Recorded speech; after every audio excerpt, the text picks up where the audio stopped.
Assalamualaikum warahmatullahi wabarakatuh.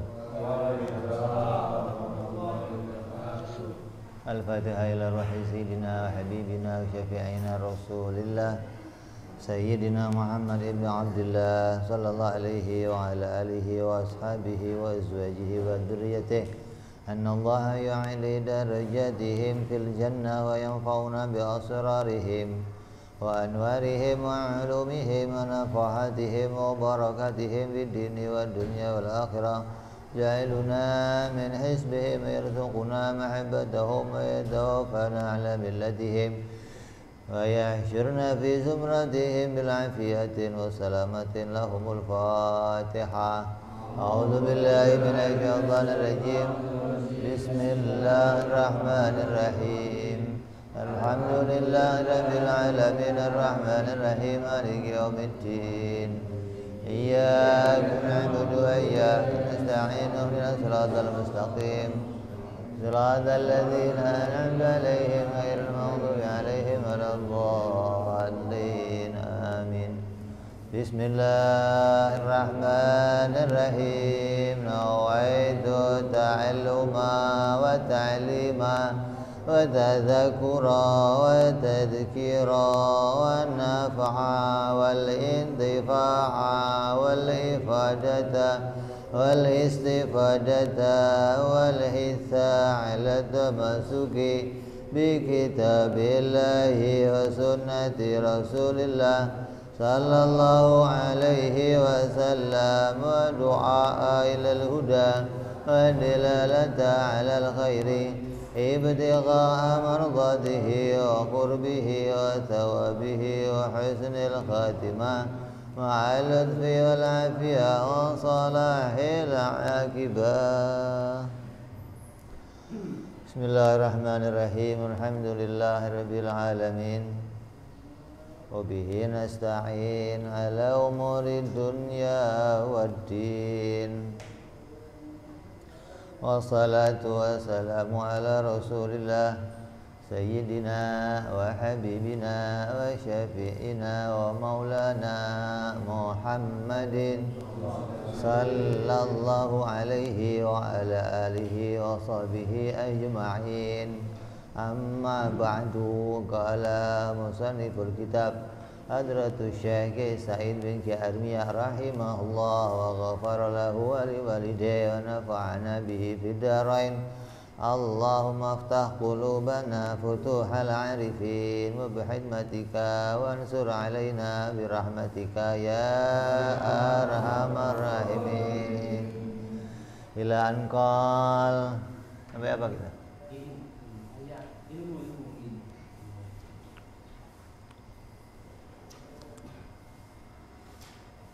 Sifat yang berikutnya yang wajib bagi Allah subhanahu wa ta'ala adalah sifat ilmu.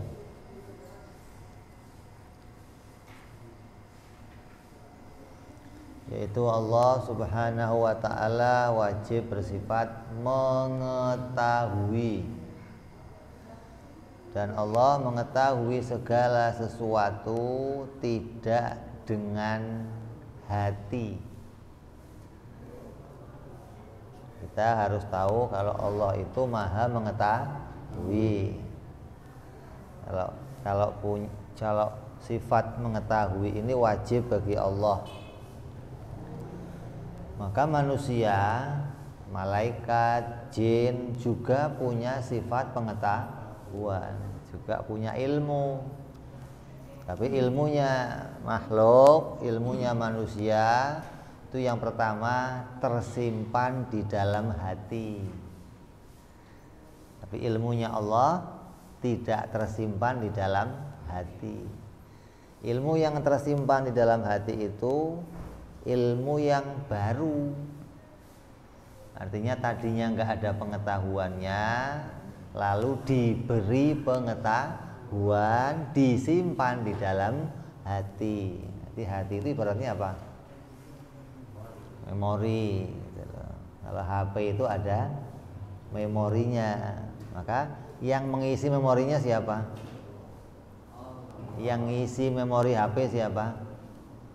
yang bikin HP gitu. Ada HP bisa ngisi memori sendiri, ada HP cari memori sendiri terus ngisi sendiri, ada. HP itu kalau diisi sesuatu ada tombol save, HP-nya nggak bisa nge-save sendiri, nggak bisa, harus ada yang lain yang save. Kita juga begitu, kamu belajar ini, belajar itu, lihat ini, lihat. Kalau Allah nggak simpan ke dalam hati kamu, ya nggak tersimpan, lupa aja. Besok lihat kaki, kamu siapa kemarin, saya lupa namanya, karena nggak ada tersimpan. Nah, yang nyimpan siapa? Allah. Kamu nyimpan sendiri nggak bisa. Udah, saya ingat-ingat ya, fulan namanya ini. Besok ketemu lupa lagi, ya Allah, siapa namanya ini. Jadi pengetahuan kita itu adalah pengetahuan yang baru, yang tadinya nggak mengetahui lalu punya pengetahuan, dan pengetahuannya tersimpan di dalam hati. Nah, yang wajib kita ketahui dari ilmunya Allah, bahwa ilmunya Allah bukan ilmu yang baru. Ilmunya Allah itu bukan tadinya nggak tahu terus jadi tahu. Ilmunya Allah itu tidak ada awalnya dan tidak ada akhirnya, hingga ilmunya Allah tidak tersimpan di dalam hati. Jadi kita harus bedakan itu. Bukan kita mau cari tahu yang macam-macam, enggak. Kita harus tahu sebatas ini aja cukup, bahwa Allah mengetahui tentang isinya alam raya. Allah mengetahui tentang keadaan dirinya sendiri. Tahu nggak Allah? Allah tahu tentang dirinya sendiri nggak? Bahwa dirinya itu Tuhan, dirinya maha kuasa, maha melihat, maha mendengar. Allah tahu itu nggak? Mulai kapan Allah tahunya? Nggak ada mulainya. Berarti ilmunya Allah bukan ilmu yang baru. Ilmunya kita baru. Terus ilmunya Allah juga bukan hasil dari berpikir. Kalau berpikir itu berarti pernah nggak tahu. Terus setelah mikir baru tahu. Ilmunya Allah bukan pakai mikir, dan juga bukan nggak mikir. Mikir ya nggak mikir juga enggak. Kenapa? Kalau mikir itu berarti pernah nggak tahu terus jadi tahu. Kalau nggak pakai mikir berarti ya pakai otak, sama aja. Ini mah gampang, nggak usah dipikir. Sama saja tadinya nggak tahu terus jadi tahu, tapi nggak perlu berpikir. Jadi apapun sifat keadaan kita, maka keadaan itu harus kita bersihkan dari sifatnya Allah. Allah tidak mungkin sifatnya disifati dengan sifat makhluk, karena sifat makhluk itu diciptakan dan sifatnya Allah tidak diciptakan. Nah, kalau cuma namanya boleh sama, Allah ada, saya ada, namanya boleh sama. Allah berilmu, saya berilmu. Allah melihat, saya melihat. Tapi yang harus kita ketahui, makna ilmu yang menjadi sifatnya Allah dan makna ilmu yang jadi sifatnya makhluk, gitu loh. Jadi hari ini kita tahu bahwa ilmunya Allah itu bukan ilmu yang baru. Jadi Allah mengetahui tentang semua ini, yang dulu, yang sekarang, yang nanti, sampai selama-lamanya itu diketahui oleh Allah. Dan tidak ada satupun yang baru, nggak ada. Yang Allah itu baru tahu, tadinya Allah belum tahu, nggak ada. Semua tentang yang diciptakan oleh Allah itu diketahuinya tidak berawal. Bagaimana caranya Allah mengetahui? Ya nggak pakai cara. Yang mengetahuinya pakai cara itu kita. Yang tadinya nggak tahu terus jadi tahu. Yang melihatnya pakai cara itu kita. Yang kalau mau kerja pakai cara itu kita. Yang mau menghendaki pakai cara itu kita. Kalau Allah nggak pakai cara. Allah menciptakan sesuatu nggak pakai cara, nggak dengan menggerakkan tubuhnya. Tuhan bukan jisim, Tuhan bukan tubuh, bukan yang gerak diam, bukan yang fisik yang tersusun-susun. Hingga kalau mau menciptakan nggak pakai aktivitas.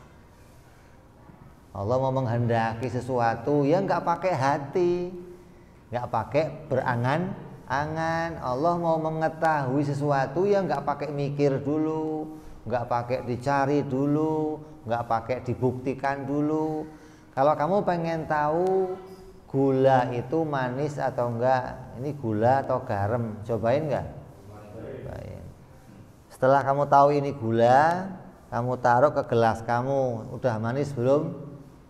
Cobain lagi. Berarti kita enggak tahu. Padahal sudah jelas ini gula, taruh, tapi enggak tahu ini sudah manis atau belum, masih dicoba dulu. Lah, ilmu yang demikian mustahil bagi Allah. Allah ilmunya enggak pakai coba. Allah ilmunya nggak pakai mikir. Allah ilmunya nggak pakai didahului dengan tidak tahu. Ini prinsip yang harus kita imani, hingga apapun yang akan terjadi, yang sudah terjadi, yang sedang terjadi, dan yang tidak akan pernah terjadi, itu semuanya diketahui oleh Allah. Yang wajib diketahui oleh Allah, yang mustahil diketahui oleh Allah, dan yang jaiz diketahui oleh Allah. Lawannya dari sifat mengetahui apa? Bodoh.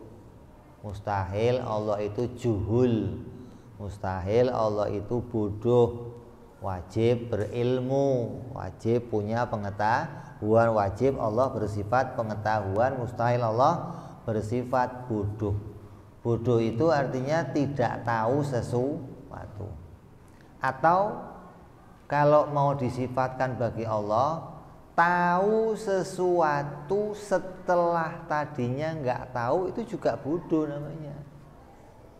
Allah tadinya nggak tahu kamu mau masuk surga, terus baru tahu setelah kamu ibadah, oh ternyata baik loh, baru dimasukkan. Itu bodoh yang begitu. Walaupun tahu, tapi tahunya didahului. Kalau ini disifatkan pada Allah, maka jadinya Allah itu juhul. Allah pernah tidak tahu sesuatu. Jadi sebelum kita diciptakan, itu keadaan kita itu nanti akan menjadi apa saja itu diketahui oleh Allah. Namanya sutradara itu ya tahu semua adegan apapun yang akan terjadi. Kamu mau kucek-kucek mata, kamu mau ngupil, kamu mau kedip-kedip berapa kali, kamu mau, semua diketahui. Nggak ada yang tersisa, nggak ada yang Allah nggak ketahui, dan nggak ada yang pernah hilang. Apa yang diketahui oleh Allah tidak ada yang pernah hilang, nggak ada yang pernah samar. Di ilmunya Allah itu nambah ya enggak, kurang juga enggak. Di ilmunya sempurna. Artinya apa? Segala yang mungkin terjadi itu diketahui oleh Allah. Hingga enggak perlu cari tahu lagi ini nanti yang akan terjadi apa, enggak ada. Itu kita mau cari tahu. Allah tahu yang nanti. Kenapa? Segala yang bisa diketahui itu terdeteksi oleh Allah. Gak ada yang hilang, gak ada. Yang dulu umpamanya 1.000.000 tahun yang lalu ada semut pernah makan gula. Semutnya dimakan sama cicak, cicaknya dimakan sama kucing, kucingnya dimakan sama. Ini diketahui oleh Allah, nggak ada yang hilang, nggak ada. Hingga apapun yang terjadi pada manusia itu nanti akan diperhitungkan oleh Allah dan tidak ada yang hilang. Nah, terus ngapain pakai dicatat? Kalau Allah nggak pernah lupa, ngapain pakai nyatet? Ya, ada ya malaikat yang tugasnya nyatet. Itu nanti kalau setiap minggu sekali lapor sama Allah. Ada yang setahun sekali lapor sama Allah. Ada yang sebulan sekali lapor sama Allah. Makanya Nabi bersabda, aku berpuasa hari Kamis karena setiap hari Kamis amal itu diangkat oleh malaikat untuk dilaporkan oleh Allah. Maka saya ingin ketika laporan itu diajukan saya sedang dalam keadaan ibadah, gitu loh. Ada lagi beritanya mengatakan setiap bulan Sya'ban maka semua amal dilaporkan kepada Allah. Karena Nabi kalau bulan Sya'ban selalu memperbaiki keadaannya. Nanti baru ditulis keadaan yang baru. Makanya kita sering baca doa pada malam nisfu Sya'ban. Ini berita ini. Terus catatan itu untuk siapa? Kalau Allah itu Maha mengetahui, catatan itu untuk siapa? Untuk manusia. Sama kayak kamu mencatat sesuatu. Kayak kamu belanja di warung deh. Kamu makan di rumah makan Padang, habis makan selesai ditanya makan apa mas? Ini sekian. Kasihin. Berapa mbak? Oh sekian, bayar.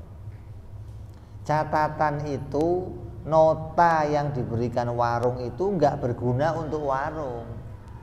Warung sudah tahu berapa yang kamu makan, berapa yang kamu harus bayar. Tapi si warung tetap nulis. Kenapa? Biar kamu tahu detailnya. Oh, saya harus bayar 100.000. Biar kamu nggak ngomong, kok mahal banget. Biar nggak ngomong kok mahal banget gimana? Ya ini tulisannya.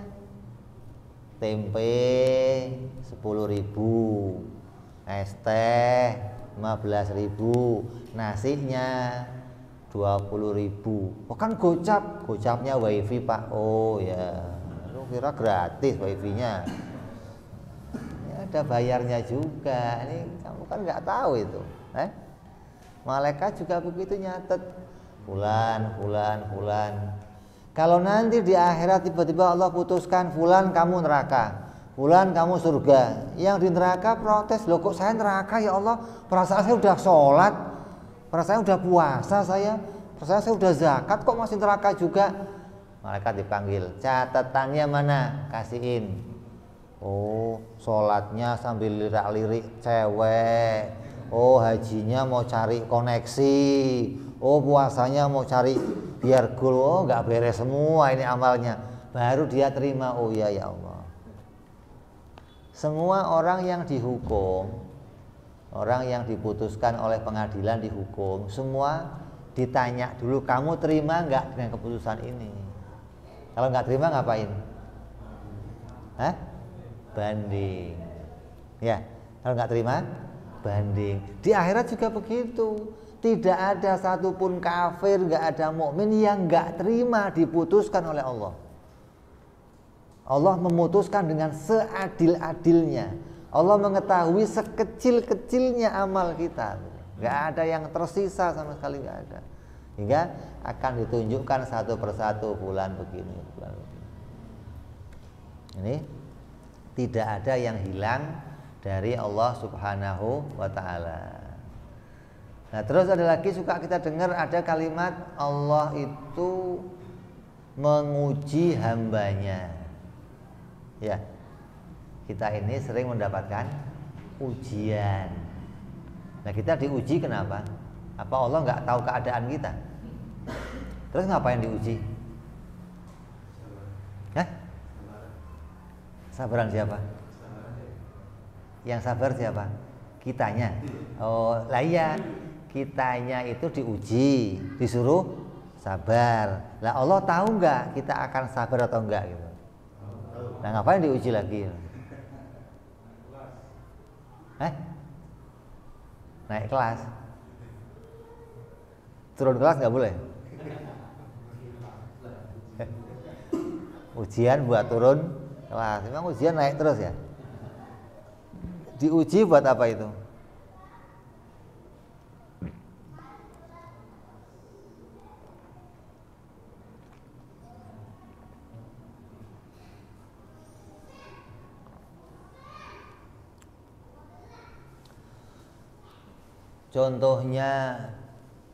Contohnya ujian kayak apa?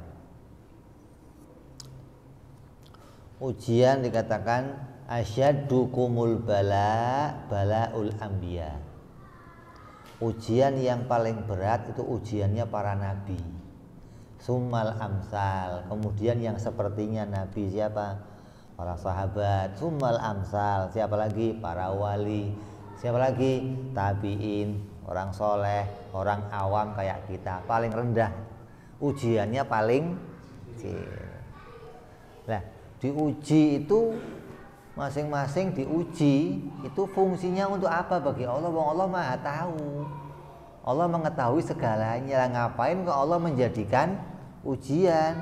Maka ujian ini bukan untuk mencari tahu, bukan, tapi untuk menunjukkan, untuk memberitahu. Nah, kalau kita kan mau nguji itu mau cari tahu. Kalau Allah nguji itu mau ngasih tahu gitu loh. Bukan mau mencari tahu, bukan. Kalau Allah mau cari tahu berarti pernah nggak tahu, itu mustahil. Tapi kan ada kalimat bala, ada kalimat ujian. Lah fungsinya ujian ini apa? Oh, fungsinya ujian Allah mau ngasih tahu kedudukan kita. Oh, kamu sekarang sudah naik pada derajatnya orang yang dekat sama Nabi. Kenapa? Ujian yang seperti ini kamu berhasil. Ujian yang begini kamu berhasil. Maka Allah mau menunjukkan kedudukan seorang hamba dari tiap-tiap ujian itu. Ada yang oleh Allah diuji hujan gerimis, mau ngaji diuji hujan. Baru hujan doang, belum petir banjir, belum berangkat nggak ngajinya? Berangkat. Baru hujan, ini hujan doang. Kadang ada yang hujan keluar tetap. Kalau hujan keluar, tapi yang keluar tangannya doang. Hujan loh. Besok lagi. Itu Allah mau nunjukin kelas kamu tuh. Baru hujan aja kamu, semangat kamu segini nih. Jadi Allah mau menunjukkan gitu loh. Hingga tiap hamba itu akan tahu kedudukannya. Saya ini sebatas mana kedudukannya. Jadi yang butuh ujian siapa? Kita. Kita itu butuh diuji oleh Allah biar kita tahu saya sudah sejauh mana. Kalau nggak ada ujian dari Allah, kita nggak tahu, rasanya kayaknya sama semua. Saya sama kamu imannya sama. Saya sama kamu kedudukannya sama. Ketika nanti fulan surganya tinggi, fulan surganya rendah, protes. Kok beda ya Allah, kan sama. Karena nggak ada ujian. Hingga dia nggak tahu kedudukannya di mana. Makanya anak SD, anak SMP, anak SMA ujiannya sama nggak?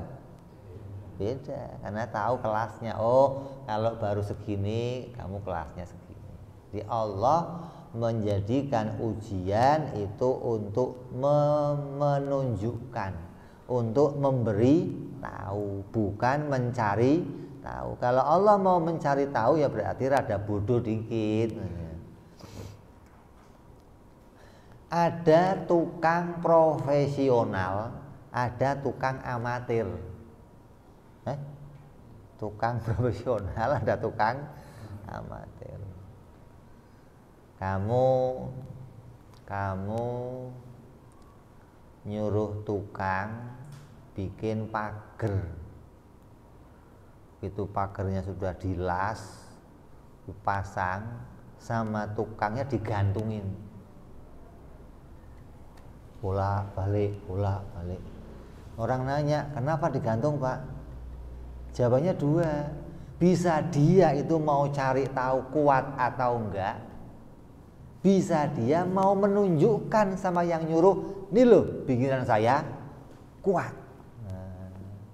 Kalau tukang yang amatir mau ngetes Pak kuat apa enggak, itu tukang amatir namanya. Dia enggak tahu sama hasil kerjanya sendiri.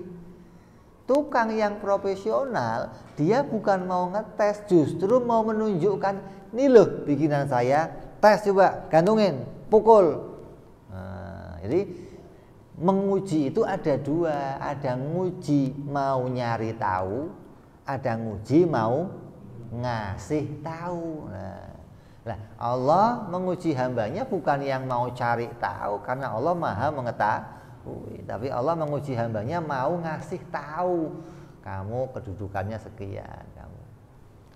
Seperti Nabi Allah Ayub alaihi salam. Nabi Ayub itu soleh, abid luar biasa, sabar. Iblis ketika Nabi Ayub itu dipuji-puji, diberikan pujian, Iblis mencibir. Kata Iblis, alah Ayub ya pantes taat. Orang dia punya semuanya, harta punya, anak banyak, istri cantik, kedudukan tahta jadi nabi, enak Ayub mau ibadahnya. Maka oleh Allah diuji Nabi Ayub. Untuk apa? Menunjukkan pada iblis, nih loh hambaku Ayub, dia ibadah bukan karena harta. Maka satu hari itu oleh Allah dihabiskan semua hartanya, ternaknya kebakar semua, ternaknya mati, sawah-sawahnya hancur semuanya. Ketika semuanya mati semua, Nabi Ayub dikasih tahu, Nabi Ayub, ini ternak kamu mati, ini kamu mati. Alhamdulillah, itu punya Allah, yang ambil Allah nggak apa-apa. Tetap ibadah, tetap tuh kan, nih, iya kan masih ada yang lain. Satu hari itu rumahnya ambruk, anaknya 14 mati semua. Apa kata Nabi Ayub? Yang punya Allah, nggak apa-apa, tetap ibadah, taat sama Allah. Sampai yang terakhir dikasih ujian sakit. Dan sakitnya Nabi Ayub jangan dibayangkan bahwa sakitnya itu seperti berita orang keluar apa? Belatung. Mungkin nggak Nabi belatungan? Apa mustahilnya? Mustahilnya apa? Mustahilnya sabdanya Nabi Shallallahu Alaihi Wasallam bahwa Allah Subhanahu Wa Taala innallaha harromal ardi ayyakula jasadal anbiya. Allah itu mengharamkan bumi untuk memakan jasadnya para nabi. Lah kalau matinya saja nggak dimakan belatung, kok hidupnya dimakan belatung gimana sih? Matinya saja nggak akan dimakan, gimana hidupnya bisa dimakan belatung? Gimana sih? Allah menjamin jasadnya para nabi dari hidupnya sampai matinya. Sehingga jangan sampai kita percaya cerita-cerita Israiliyat yang mengatakan Nabi Ayub itu belatungan sampai menjijikkan, sampai diusir oleh kaumnya. Gak ada diusir, siapa yang ngusir? Nabi Ayub. Itu cerita Israiliyat. Nabi Ayub tetap di dalam kamarnya, sakit di atas dipannya, gak kemana-mana, enggak. Hingga Nabi Ayub tetap tahu yang lewat siapa, yang keluar siapa. Dia bisa lihat keluar, istrinya ngapain dia bisa tahu, karena dia di dalam rumah. bukan terus ditaruh ke hutan, dijauhkan dari masyarakat, dikucilkan. Nggak ada begitu, nggak ada. Cerita siapa itu? Hati-hati ini ceritanya. Jadi Allah mau menunjukkan ujian kepada Nabi Ayub. Sampai apa? Nabi Ayub sabar. Nah, iblis lihat, oh kan, gimana iblis? Tuh, tetap dia ibadah, harta habis, anak habis, sehatnya pun diambil oleh Allah. Yang mengurus Nabi Ayub hanya satu, siapa? Istrinya beliau yang setia. Sampai satu hari Nabi Ayub mendengar ada beberapa orang bercakap-cakap di depan rumahnya. Orang itu mengatakan, "Oh, nah Ayub ini sakit karena dia banyak dosanya. Ayub itu sakit karena dia itu berbuat begini-begini." Nabi Ayub di situ mendengar kata-kata itu menangis. Dia doa sama Allah, "Ya Allah, kesian umat ini ya Allah. Menyangka saya sakit karena saya punya banyak dosa. Saya punya banyak kesalahan hingga Engkau timpakan saya sakit. Padahal sakit ini nggak ada hubungannya sama dosa yang apapun, nggak ada. Sakit ini murni ujian darimu ya Allah." Maka Nabi Ayub baru doa di situ. Doanya apa? Pingin agar umat itu jangan sampai salah memahami dirinya. Bukan pengen sembuh, bukan. Coba Nabi Ayub ini. Jadi bukan pengen sembuhnya gara-gara nggak tahan sama sakitnya, bukan. Tapi maunya Nabi Ayub sembuh itu karena kalau saya nggak sembuh nanti umat akan tambah salah paham tentang saya. Dan orang yang mencacati kenabian itu hukumnya murtad, gitu loh. Menghina kenabian hukumnya murtad. Maka Nabi Ayub nggak mau itu. Bukan nggak tahan sama sakitnya. Jadi Nabi itu sempurna. Kamu jangan pernah menilai jelek sama seorang Nabi. Enggak, Allah jadikan wahyu sama Nabi Ayub. Ayub keluar ke satu daerah, ke satu tempat, maka disuruh menginjak bumi kakinya. Dari injakan itu keluar air, airnya diminum, dipakai untuk mandi, maka Allah bersihkan kembali sakitnya. Terus dikembalikan lagi anaknya, punya anak lagi, punya normal lagi. Ini ujian yang Allah berikan untuk apa? Menunjukkan, nih loh hambaku. Maka para nabi itu ujiannya paling berat. Kenapa?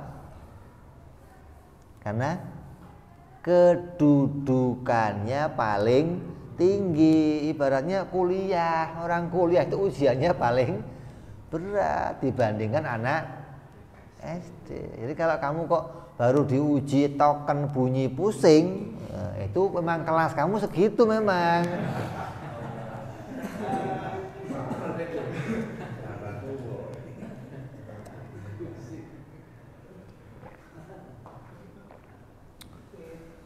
Jangan dianggap pusing saya. Memang pusing kalau sekelas begitu. Anak SD dapat ujian porogapit 12 di pagi. Itu kadang pusing bagi-bagian ya kan. Bagi anak yang SMP, alah begitu aja kok nggak bisa. Itu selalu begitu. Jadi orang-orang yang lihat ujian kita yang kelas awam ini, kita diketawain sama pendahulu kita. Sama orang yang di atas kita. Kenapa? Begitu aja kok nggak lulus kamu, ya Allah. Baru diuji istri cerewet, diuji anak rewel, diuji kerjaan seret, diuji begitu aja kok. Coba lihat ke atas ujian Nabi, coba. Ujiannya para wali, ujiannya. Makanya di Quran, waqsusil qasoso, kata Allah, dan ceritakanlah kisah-kisah terdahulu, hai Muhammad. Untuk apa? Allah menceritakan itu semua agar kuat hati kamu, agar umat tahu, oh ternyata ujian dulu itu beratnya seperti ini. Oh saya masih ringan berarti ujiannya, begitu. Biar tahu kedudukan kita sampai sebatas mana. Ini yang harus kita pahami. Jadi Allah mencatat hamba itu bukan Allah mau mencari tahu atau Allah gampang lupa, enggak. Allah mencatat itu nanti catatannya bukan mau dibaca sama Allah, bukan. Laporan malaikat mana? teliti, oh salahnya banyak ini, lo kira Pak Ustadz. Catatan itu oleh Allah ditumpuk, kumpulkan situ. Nanti begitu kiamat kasih. Nah, maka ada yang menerima kitab dengan tangan kanannya, ada yang menerima kitab dengan tangan kirinya, ada yang terima kitab dari punggungnya belakang. Ya Allah, naudzubillahi min dzalik. Dan semua yang buka kitab mengatakan apa? Ya Allah, ya Rabbi, ini yang nulis siapa, kok detail banget ya Allah. Satu aja nggak ada yang kelewat ya Allah. Detik ini kedip ngelirik sono ditulis, ngedip sak ngeliriknya ditulis di sini. Nggak cuma bentuk maksiatnya kamu, ha? Satu persatu tertulis semua detail. Nggak ada yang kelewat, nggak ada. Nggak cuma yang gede-gede doang. Hari ini pergi ke sono, jam sekian pergi ke sono, nggak cuma begitu, nggak. Detik per detik ditulis oleh Allah Subhanahu wa taala. Detik ini begini, detik berikutnya begini, detik terus. Dan semua itu akan diberikan kamu sendiri nih. Hingga tidak ada satupun orang yang masuk neraka nanti dalam keadaan tidak terima, nggak ada. Semua yang masuk neraka, ya Allah. Mau pakai pengacara? Enggak ya Allah, cukup. Kalau pakai pengacara kenapa? Tambah berat. Kok kamu kok nggak terima nuntut? Saya nggak terima ya Allah nuntut. Mau banding saya. Kasih pengacara dia. Apa pembelaan kamu apa coba, kata Allah. Ya? Didatangkan semua saksi-saksi, apa pembelaan kamu? Saya sudah beramal begini, saya sudah begini, saya sudah begini. Maka tangannya disuruh ngomong, kakinya suruh ngomong, kepalanya suruh ngomong, semua disuruh ngomong. Hingga nggak ada satupun yang bisa bela kamu, nggak ada, begitu loh. Kenapa? Itulah pengadilan yang seadil-adilnya yang nanti akan diterima. Ya Allah Maha mengetahui, mustahil Allah itu bodoh. Mustahil Allah tidak tahu sesuatu. Makanya jaga keyakinan kita, jangan sampai keyakinan kita kayak orang-orang Qadariyah. Jangan sampai keyakinan kita kayak orang-orang Syiah. Jangan sampai keyakinan kita kayak orang-orang Mu'tazilah yang mengatakan apa? Yang baik-baik datang dari Allah, yang buruk datang dari saya. Kalau yang buruk datang dari saya sebagai iktikad, berarti Allah nggak tahu apa yang nanti akan saya perbuat. Karena belum terjadi. Dan bukan Allah yang bikin. Taunya dari mana Allah? Wong bukan Allah yang bikin. Nah, kalau kita mengimani Allah itu tahu yang nanti akan begini, dari mana taunya? Oh, dia yang bikin. Maka Allah tahu semua apa yang diciptakannya. Allah bikin kamu maksiat begini, Allah bikin kamu maksiat begini, Allah bikin maksiat yang kecil sampai maksiat yang gede dibikin Allah semuanya, hingga kamu Allah tahu fulan maksiatnya begini, fulan begini, fulan. Yang ini akan diampuni, yang ini nggak akan diampuni, yang ini Allah mengetahuinya. Hingga tidak ada yang kelewat satupun dari amalnya seorang hamba, semua diketahui oleh Allah. Kalau sampai kamu meyakini seperti ini, berarti kamu nganggap Allah itu juri. Tahu juri? Juri itu ngapain tugasnya? Juri tugasnya apa? Nilai, memutuskan sesuatu. Kapan diputuskannya? Setelah selesai. Kalau sebelum selesai, juri belum bisa mutusin. Coba tinju baru 3 ronde, juri suruh mutusin, ya belum selesai kata juri, belum jelas nilainya ini mah. Nah, Allah jangan dianggap seperti itu. Allah itu menjadikan yang baik dan menjadikan yang buruk, semua diketahui oleh Allah. Yang buruk mana yang akan terjadi, siapa yang akan ngelakuin buruk, yang baik mana yang berbuat baik, siapa yang ngelakuin baik, semua diketahui oleh Allah. Ya, ini semua harus kita yakini, jangan sampai keyakinan kita salah dalam mengimani tentang Allah Subhanahu wa ta'ala. Kalau kamu meyakini seperti itu, kayaknya benar. Masa sih Allah bikin yang jelek, Allah kan bikin yang baik-baik, kayaknya benar. Tapi keyakinannya seperti itu menyebabkan kamu meyakini Allah nggak tahu. Lah kamu meyakini Allah itu kok setengah bodoh, ya kurang ajar. Fitnah bagi Allah dong. Ente mensifati Allah dengan sifat yang nggak layak bagi Allah. Allah kok disifati bodoh, bagaimana sih? Jadi kita harus meyakini mensifati Allah dengan sifat-sifat yang sebenarnya bagi Allah. Jangan sifat itu sifat yang sampai pada nilai kecacatan, kehinaan, kerendahan bagi Allah Subhanahu wa ta'ala. Nah, terus sifat yang berikutnya itu sifat hayat. Wajib Allah hidup. Artinya Allah itu wajib hidupnya selama-lama gitu, pokoknya nggak pakai ada batasnya. Kenapa? Karena hidupnya Allah itu nggak pakai ruh. Kalau hidupnya makhluk pakai ruh. Kenapa? Sesuatu yang hidupnya pakai ruh itu berarti pernah nggak hidup, terus dikasih hidup. Sama kayak lampu. Lampu ini hidupnya pakai saklar, pakai listrik. Berarti kalau saklarnya belum dijalankan, dia belum hidup. Hidupnya tergantung pada yang lain. Maka hidup yang seperti ini pasti hidup yang terbatas. Hidup yang ada awalnya dan hidup yang ada akhirnya. Penduduk surga itu walaupun dikatakan, oh penduduk surga itu hidupnya selama-lamanya, tetap hidupnya pakai ruh. Kalau hidupnya pakai ruh, sewaktu-waktu Allah pengen cabut, kapan saja bisa mati, begitu. Walaupun tetap Allah hidupkan untuk selamanya, tapi statusnya hidupnya tetap tergantung sama yang lain. Bukan sebagaimana hidupnya Allah. Hidupnya Allah nggak butuh ruh. Hidupnya Allah nggak tergantung pada yang lain. Maka hidupnya Allah itu nggak berawal dan tidak berakhir. Nggak bisa kamu tanya, kenapa Allah hidup? Ya nggak kenapa-kenapa, memang dia wajib hidup. Hidupnya nggak tergantung sama yang lain. Hidupnya tidak dengan ruh. Maka ini wajib kita imani, menjadi sifat yang berikutnya bagi Allah Subhanahu wa ta'ala. Wajib Allah itu hayat. Dan hayatnya Allah, hidupnya Allah tidak pakai ruh. Mustahil Allah mati. Artinya mustahil hidupnya Allah itu tidak langgeng.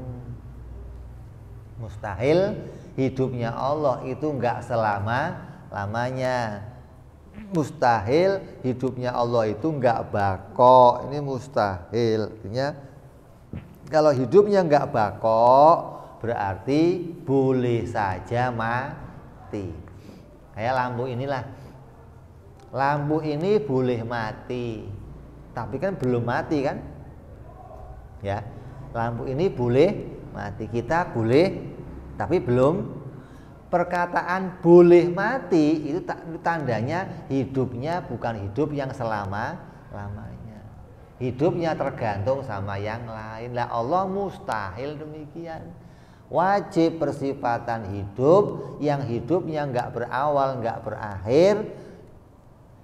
Dan hidupnya Allah tidak tergantung pada sesuatu. Tidak sebagaimana hidupnya kita. Nah Allah kalau menghidupkan sesuatu pakai ruh, butuh ruh enggak? Ada enggak hamba yang dihidupkan oleh Allah enggak pakai ruh? Ada? Apa? Pohon. Pohon enggak ada ruhnya.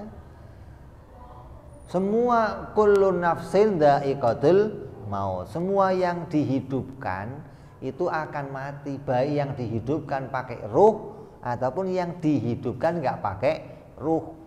Yang hidupnya pakai ruh, nanti yang matiin tugasnya siapa? Malaikat Israel. Tugasnya malaikat Israel ngambilin apa? Nyawa. Nyawanya siapa? Siapa saja yang punya sampai nyawanya semut, nyawanya nyamuk, itu urusan malaikat Israil. Pendapat yang sahih seperti itu. Artinya dia ngurusin semua yang berurusan sama nyawa, seperti malaikat Mikail ngurusin rezeki. Rezekinya siapa? Ya semua, mau rezekinya semut, mau rezekinya ikan, mau rezekinya manusia, semua dia yang urus. Nah, kalau kamu kok lihat ada gula di sini banyak semutnya, terus kamu urut, ini semut dari mana? Wah, taunya keluar pintu, wah dari stasiun semuanya. Ini jauh bener semut. Kok bisa tahu? Ya wong dibawa kemari sama malaikat Mikail, ya tahu. Jangan dianggap, oh penciumannya tajam, nggak ada penciuman.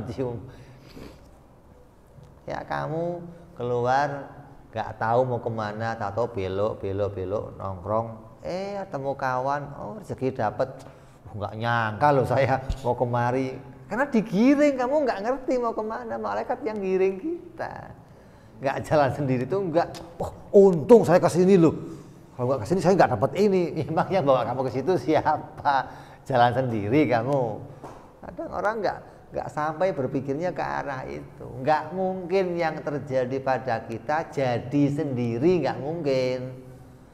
Pasti ada yang ngatur, ada yang menentukan, mengarahkan, membawa ke arah itu. Tinggal diarahkan ke yang baik atau ke yang buruk. Kalau diarahkan ke yang baik, bersyukur. Ke yang buruk, istighfar. Gitu saja. Jadi jangan terus, kenapa kok begini? Ini kok bukan apa? Terserah Allah. Allah nggak bisa diatur. Fa'alul lima yurid. Allah itu bikin yang Allah kehendaki. Kamu nggak bisa ngatur Allah. Kenapa? Corona disalahkan. Gara-gara corona semua. Wah, gara-gara corona kan berat. Banyak orang gara-gara corona jadi syirik sama Allah, banyak. Artinya bukan salah coronanya, etikot kitanya yang salah mensikapinya gitu loh. Allah tidak terhalang untuk memberi rezeki walaupun ada corona. Kamunya saja yang nggak terpikir, gimana saya mau dapat rezeki kok ada corona. Kita nggak bisa mikir, tapi Allah bisa bikin jutaan jalan. Nggak cuma satu jalan ya, Allah bisa bikin jutaan jalan agar kamu dapat rezeki walaupun dalam keadaan corona. Kamu jangan mikir sendiri, yang diandalkan kok pikirannya sendiri. Oh ya nggak ketemu. Sama dengan Allah bisa menghidupkan hambanya nggak pakai ruh. Jangan dianggap bahwa wa nufikha fis-sur, Allah itu apa? Meniupkan ruh kepada hambanya. Ruh itu dari dirinya sendiri. Jangan dianggap ruh itu cuwilan Tuhan. Loh, kita Tuhan cuwilan begitu, bagi-bagi sono terus hidup gitu. Tuhan jisim kalau begitu dong. Bisa dibagi-bagi kalau begitu dong. Kita iman sebagaimana imannya para nabi, imannya para sahabat yang mengatakan Allah bukan jisim, Allah bukan a'rad, hingga Allah nggak bisa dibagi-bagi seperti itu. Ruhnya kita itu bisa hidup karena ruh dari Allah. Lah Allah dari mana ruhnya? Ya dari dirinya. Ruh itu dibikin. Kalau dikatakan kulir ruh min amri rabbi. Ruh itu dari perkara yang diciptakan oleh Allah, bukan perkara bagian dari dirinya Allah, bukan. Ruh itu perkara yang diciptakan oleh Allah. Seperti nur. Allahu nurus samawati wal ard. Allah itu cahaya yang menerangi bumi dan langit. Berarti Allah terang benerang gitu. Enggak begitu, maknanya Allah menjadikan cahaya. Bukan Allahnya bercahaya, bukan. Ini paham yang keliru. Kalau Allah nur diartikan Allah bercahaya, ya rusak kamu pemahamannya. Allah kayak Bimo kalau begitu, keluar sinarnya begitu, ya. Jadi ini yang harus kita imani dengan benar, jangan sampai kita itu paham yang salah kita bawa. Makanya ada perkataan Habib Ali Al-Jufri itu muridnya Habib Umar bin Hafid ketika ditanya masalah pemboikotan produk Prancis. Gimana Bib kalau saya boikot produk Prancis? Ngapain? Yang mesti kamu boikot itu pikirannya orang Prancis, biar jangan masuk ke pikiran kamu. Akhlaknya orang Prancis kamu boikot. Pakaiannya orang Prancis boikot, jangan dipakai anak-anak kamu. Bukan barangnya nggak dibeli, bukan, akhlaknya jangan boikot. Nah, begitu boikot yang benar baru. Yang diboikot barangnya tapi akhlaknya dipakai, pikirannya dipakai, sama aja nggak kamu boikot kalau begitu. Jadi boikot yang benar bukan boikot fisiknya, tapi makna-makna yang jelek dari sono boikot hingga nggak sampai masuk ke dalam diri kita atau keluarga kita lah. Banyak di antara kita itu mengadopsi pikiran-pikiran yang jelek. Dari mana? Dari filsafat, dari Mu'tazilah, dari Wahabi, dari Husyiyah, dari Syiah, Mu'tazilah. Kenapa kok bisa mengadopsi? Karena kamu nggak ngerti jalan pikirannya ahlu sunnah yang kayak apa. Hingga kamu kadang mengadopsi, mengambil pikirannya orang lain, dianggap oh rasional nih, diambil. Oh cocok nih, diambil. Nggak boleh begitu. Kamu harus tahu nih pikiran ahli sunnah yang kayak apa, yang Nabi ajarkan yang kayak apa pola pikirnya. Ini kamu harus tahu hingga nanti akan berhasil jadi orang yang benar berpikirnya. Ada orang yang nanya sama saya, Bib, nanti Bib, kalau semua orang sudah masuk surga semua orang sudah masuk neraka semua, terus Tuhan ngapain Bib? Tuhan ngapain? Baca Quran, gue bilang. Tuhan kok ngapain? Lo kira Tuhan kerjaannya apa sih? Tuhan kerjaannya apa? Dikira itu, oh Tuhan bikin makhluk, terus diserah-serahkan. Surga yang ngurus malaikat, neraka yang ngurus malaikat. Tuhannya ngapain? Santai gitu, lihat-lihat, main HP gitu. Kalau sudah dari awal pikirannya keliru, nanti sudah ke puncaknya keliru semua. Tuhan itu pekerjaannya menciptakan yang tadinya nggak ada terus jadi, yang tadinya ada jadi, itu perbuatan Allah. Hingga sejak di dunia sampai di akhirat, sampai di surga selama-lamanya, yang tadinya ada terus tiada, dia yang bikin. Yang tadinya nggak ada terus jadi ada, dia yang terus sampai selama-lamanya. Jadi sampai di surga juga nanti kamu makan buah, tadinya nggak ada rasanya, kamu makan muncul rasa. Allah yang menimbulkan rasanya. Rasa itu hilang, Allah yang menghilangkan rasanya. Terus nggak terus surga itu kamu anggap Allah bikin tempat, yang tempat itu bisa bikin enak. Allah titipkan kamu ke situ, nih tolong kasih enak ya. Lo kira apa? Tuhan butuh alat gitu? Tuhan butuh pembantu. Tuhan butuh Tuhan butuh untuk orang-orang dipersiapkan untuk mengurus segala kebutuhannya. Enggak ada. Justru semua malaikat, jin, manusia, bidadari, para wildan, semua diurus sama Allah. Dikasih kerjaan sama Allah. Malaikat kerjanya ngurus ini. Di Allah yang ngurus kita tiap detik, tiap waktu. Sejak dari sebelum muncul sampai kiamat, sampai nanti di surga. Yang tadinya nggak ada terus jadi ada, Allah yang bikin. Yang tadinya ada kemudian nggak ada, Allah yang bikin. Hingga nggak ada nganggurnya. Allah kok nganggur? Bagaimana sih kamu? Kena corona nganggur? Gimana paham begitu? Ya.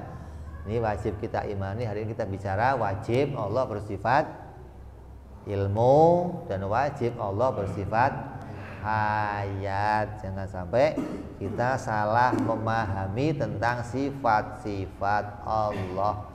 InsyaAllah kita lanjutkan yang akan datang, bicara lagi sifat sama, basar dan kalam. Wallahu a'lam bishawab. Wa ila hadratin Nabi. Al-Fatihah. A'udzu billahi minasyaitonir rajim. Bismillahirrahmanirrahim. Alhamdulillahi rabbil alamin arrahmanir rahim maliki yaumiddin. Iyyaka na'budu wa iyyaka nasta'in ihdinas siratal mustaqim. Siratal ladzina an'amta 'alaihim ghairil maghdubi 'alaihim waladdallin. Amin. Ya Rabbana tarafna bi anana qatarafna wa anana asrafna ala ladha ashrafna fatub alaina tauba tawsil kulli hauba wastur lana aurati wa amini rawati wa ufir li walidina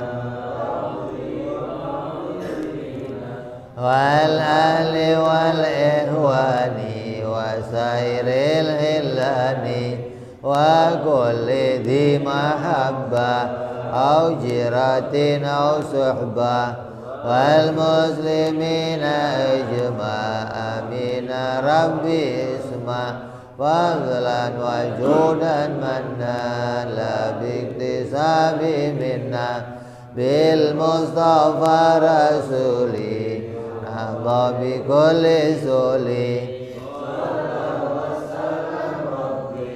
alaihi andal habbi wa alihi wa sahbihi dada qazi suhbi walhamdulil ilahi bil badi wa tanahi subhana rabbika rabbil izzati amma yasifun salamun al mursalin alhamdulillahi rabbil alamin. Assalamualaikum warahmatullahi wabarakatuh.